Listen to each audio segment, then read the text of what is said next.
привет, друзья! В эфире программа «Пропеллер». Всем привет!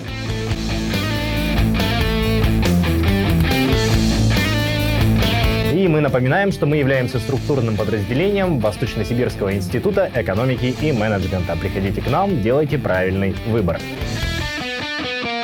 А начнем мы с очень интересного сюжета, который посвящен экстремальной активной игре под названием Страйкбол. Мы уже снимали сюжет про Страйкбол где-то года 4 тому назад. И вот после долгого перерыва вернулись на полигон, чтобы получить свою дозу адреналина. 4 года назад я не получила свою дозу адреналина. Мы приехали на локацию, я посмотрела и такая: ой, мне пора домой. В оператора не стреляй! Мои коллеги, которые занимаются страйкболом, я спрашивал, насколько это больно. На что они мне ответили: да не особо и больно. И даже есть посвящение, когда ты впервые приходишь на полигон, тебя обстреливают. Конечно, чувствуется попадание, но так, чтобы оставались там какие-то крупные синяки или более глубокие раны, кровоточащие. Крупные синяки, весь Слава Брешев был в крупных Но синяках. на самом деле, да, все зависит от привода. Шарик, во-первых, выбивает зубы, выбивает глаза, под кожу залетает очень легко. Не улыбайся. А теперь смотрим сюжет про Страйкбол.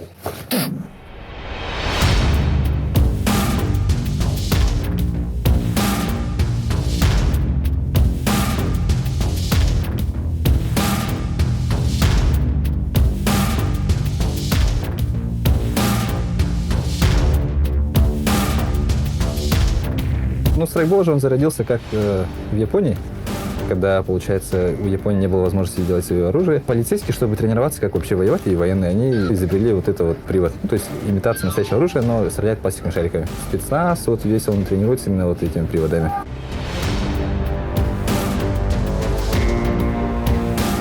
Первое, что начинается, это с выбора, допустим, привода. Данная модель, Heckler Koch 416, он используется как раз на вооружении морских котиков США. Привод качественный, если он упадет на землю, он не сломается. Кроме того, у него есть все соответствующие маркировки. То есть вот этот вот привод вы не отличите ни по весу, ни по виду от оригинального. Удовольствие не самое дешевое, потому что один привод сейчас из-за курса доллара стоит около 15-20 тысяч. Ну, хороший привод. Плюс обмундирование надо купить, нужно 1040 положить, ну, чтобы начать играть. Соблюдается техника безопасности.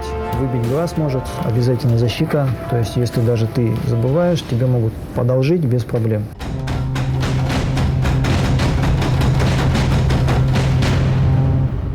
Начало сезона, конец сезона, там проходят большие игры на полигонах.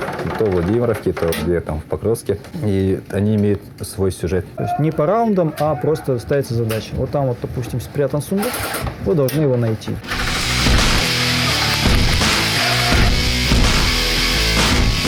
Ну, когда я начал играть в страйкбол, я думал, что я супер-пупер там, типа военный или что-то такое. Но потом пошел в армию. Меня просто хвалили тем, что я правильно двигаюсь, правильно бегаю, правильно укрываюсь. Навыки какие-то приобрел, именно военные. Профиль, во-первых, физподготовка. Страйкбол — это всегда адреналин. Ты можешь пробегать 4-5 часов, не замечая усталости. Кроме того, это работа в команде. Ну и третий момент — это меняется все-таки манера думать. Ты становишься более внимательным. То есть кто-то может вылезти там буквально на пару сантиметров. Если ты не заметил, ты можешь быть им убит. Следишь за своими действиями, оцениваешь постоянно, что, как, зачем, почему. Это очень сильно помогает потом, в жизни.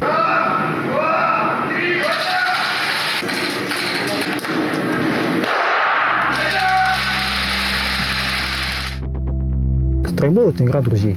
Нет что такого, что типа я вот с тобой сейчас вот играю, а вот вышел за порог, и ты мне уже никто. Такого нет. Попадаешь в команду, ты попадаешь как бы во вторую семью. То есть первые люди, которые тебе помогут, это всегда, скорее всего, будет как раз команда. Обязательно кто-то откликнется.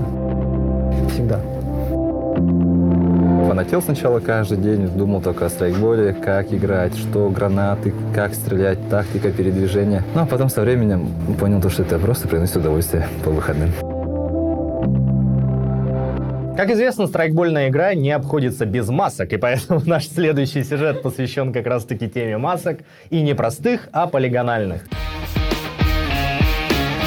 Классные маски. Когда первый раз увидела, подумала, как он это сделал. У меня просто мозг начал кипеть. Но на самом деле после выхода игры Hotline Miami звериные маски приобрели особенную популярность. Можно сделать штук 20 таких масок, лисичек, белочек, и сдавать их в аренду детским садикам. За очень большие деньги. Марина Скруч. Макдак. Главное, чтобы руки правильно росли. Вот вы бы смогли смоделировать сначала. Когда ты только это разрабатываешь, да, это сложно. А когда ты приходишь, тебе говорят, на, вот держи, только собери. Ваня И склей. недавно обои клеил. Кому как не ему Да, знать. как что У склеивается. тебя всё. 3D обои с моделированием. 3D обои на 3D, Я их на сам 3D там комнате. моделировал. В 3D мире. С комнатой Эймса, да? Эймса? Что это за странные словосочетания я тебя слышу? Неужели ты читаешь Книги. Ну-ка дыхни. Читала, что ли?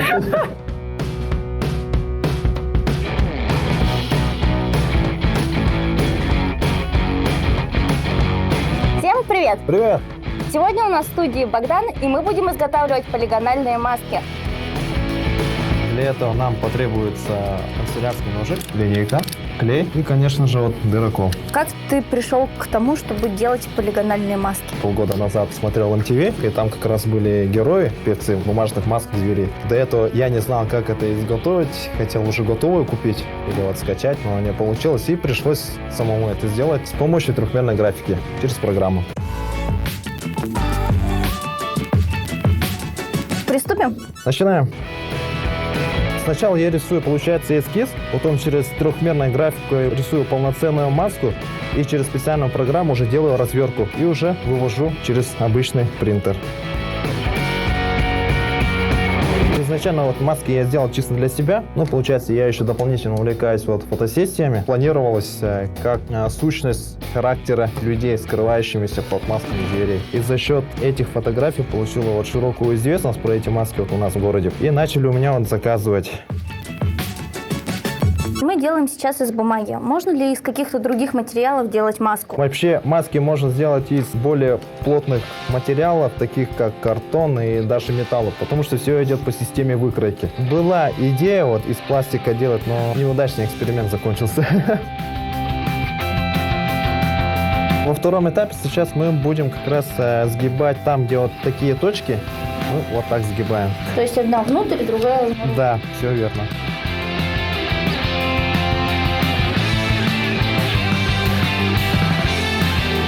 Сейчас мы перейдем к следующему этапу. Будем расклеивать детали. А не проще ли это делать степлером? Ни в коем случае, Почему? потому что сразу портится. Впечатление об изготовлении маски такой достаточно неоднозначное, потому что это очень тяжело, хотя казалось, что там вырезал, склеил. Но это интересный процесс, не спорю. Это как оригами, можно сказать, своего рода оригами. Надо папе предложить. У меня папа всегда любил делать всякие фигурки, не фигурки. Не, ну вроде получается.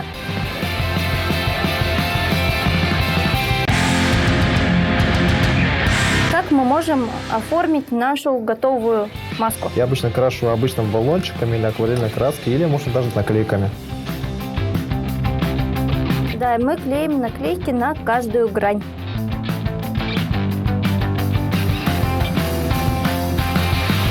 Мы закончили делать наши маски. Спасибо тебе, Богдан, за мастер-класс. Пожалуйста. Если у кого-то возникнут вопросы, пишите в комментариях. Богдан ответит, я за него ручаюсь. Вот. А так, ребята, делайте полигональные маски и всем удачной недели. Пока! Пока.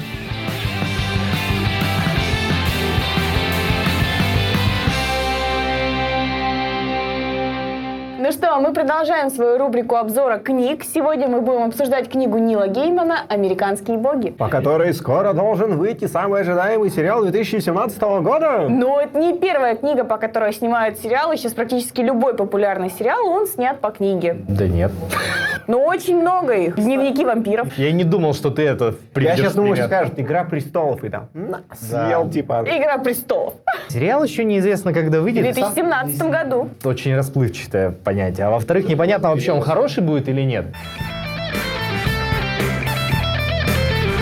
Наблюдается такой ярко выраженный кризис в сценарной среде. Все скорее склоняются к тому, чтобы брать уже популярную книгу с какой-то фанатской базой, чтобы потом она так Окупилась. плавно перешла на сериал. Не понимаю людей, которые ждут от фильма или от сериала, что будет точно так же, как и в книжке. Ну, книжка — это выдуманный мир писателя. сериал, он живот. А сериал, это же, люди делают. Сложно же воплотить в жизнь что-то там фантазийное или какое-то необычно нереальное. У каждого свое свое представление, это же фэнтези, фантастика, и воплощения разные, и от бюджета много что зависит. Мне кажется, это даже было вот так. Человек смотрит на книжную полку, сниму про это. А правильно, зачем изобретать велосипед, когда столько людей уже написали кучу готовых сценариев? Бери да снимай, пользуйся чужим трудом.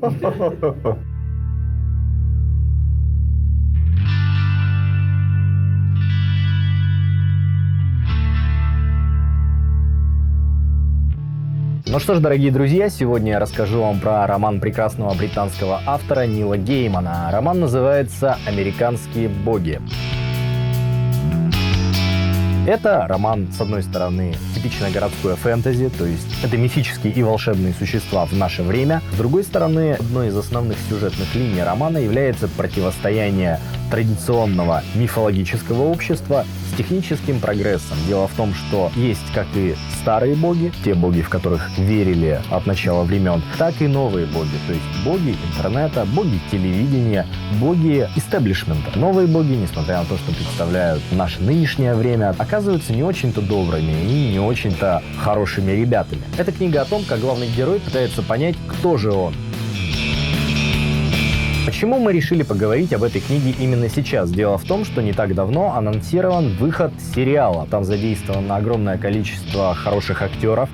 Новость ужасная, так что скажу прямо. Твоя жена скончалась сегодня утром. Идем со мной. Американские боги.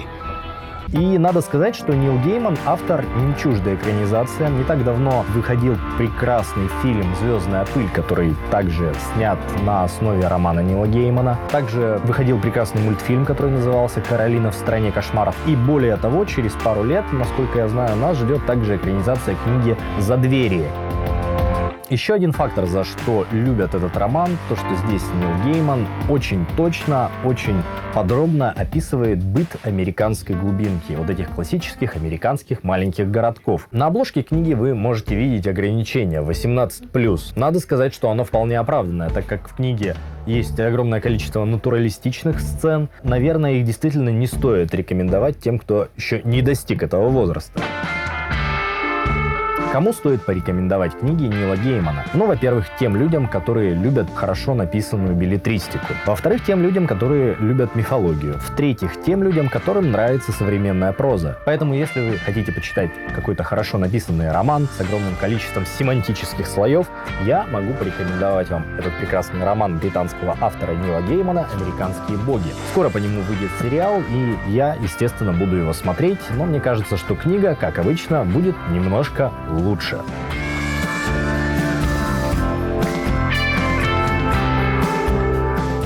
Ну что ж, а на этом наша передача заканчивается. Я сделала так.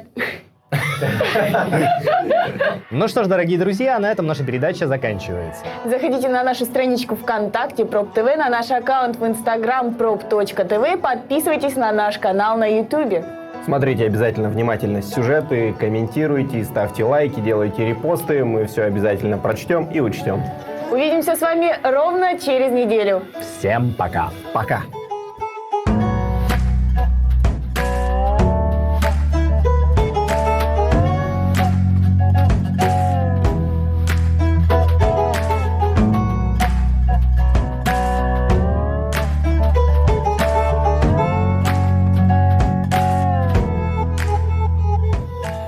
Якутский колледж инновационных технологий приглашает школьников 9 и 11 классов получить востребованные специальности: экономика и бухгалтерский учет, право и судебное администрирование, земельные и имущественные отношения, документационное обеспечение и управление, сервис на транспорте и операционная деятельность в логистике. ЕКИТ. Будущее в твоих руках. Меня зовут Бранимир. Здравствуйте. 3 и 4 марта город Якутск. Приходите, друзья мои. Это будут два совершенно разных концерта. Будет в жизни счастье, счастье на века, тем, кто сможет выплыть и не сдаться. Он зажигает вокруг себя все, как только появляется в любом месте. У каждого дела запах особый. У маляра пахнет краской роба. Куртка шофера пахнет бензином. Блуза рабочего — маслом машины. Руки стилиста — водой душистой. У визажиста — румяной пушистой. Пахнет электрик горелой проводкой. Сладким парфюмом с изысканной ноткой пахнет ведущий в день торжества. Ведь не секрет, пахнут все ремесла.